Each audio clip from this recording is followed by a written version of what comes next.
It's time to advance the technique a little bit with a raspberry ricotta buckle. Now this is a coffee cake with a fruit layer in between the cake and the streusel topping.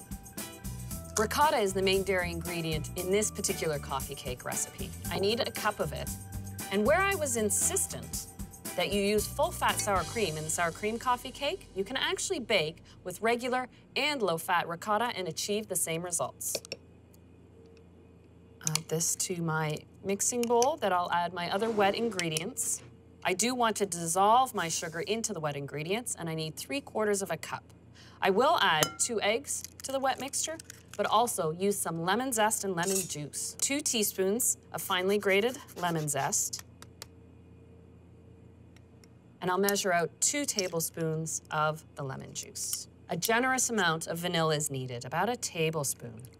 And lastly, a 1/4 cup of butter that I've melted. Just pour that in and whisk it all together. You can see that ricotta has a little more density to it than sour cream, so the batter itself will be a bit more dense. And actually, that's a characteristic common to most coffee cake recipes, that dense, thick cake batter. Now for the dry ingredients. 2 cups of all-purpose flour, a teaspoon and a half of baking powder, just a 1/4 teaspoon of baking soda, and a 1/4 teaspoon of salt.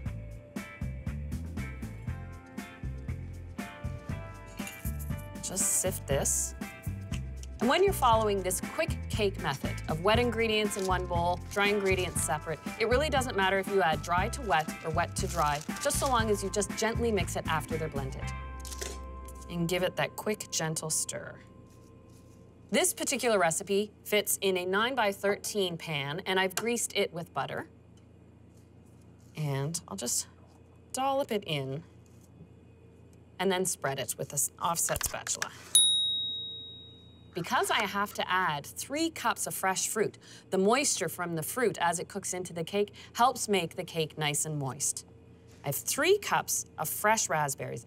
You can also bake coffee cakes and similar style recipes using frozen fruits.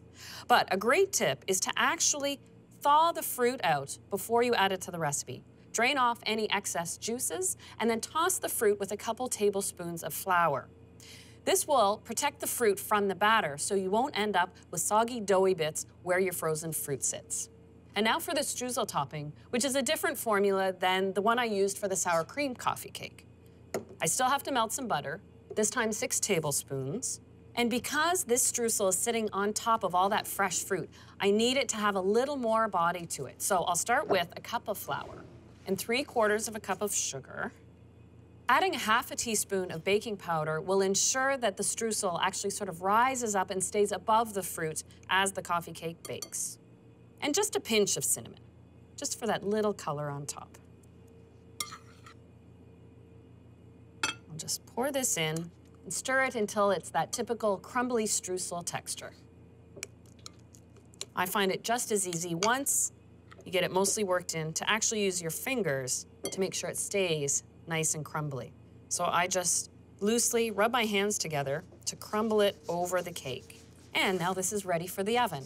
I've preheated it to 350, and it takes an hour for the cake to cook. The test is still the same with a skewer inserted in the center. When it comes clear of batter, then you know the cake is done.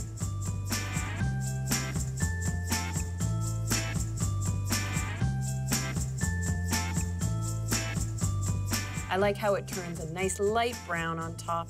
No cake batter on the skewer, so it's done. And I'll let that cool completely in the pan. Coffee cakes are so casual, they're meant to be stored in the pan, and you just cut out the slices to serve them. And a coffee cake, or a buckle like this one, will keep up to 3 days stored well wrapped on the kitchen counter. What you don't want to do is actually refrigerate your coffee cake. It'll dry it out within a day. And it's got that lovely moist cake layer, and it's so light with the ricotta and the lemon in there.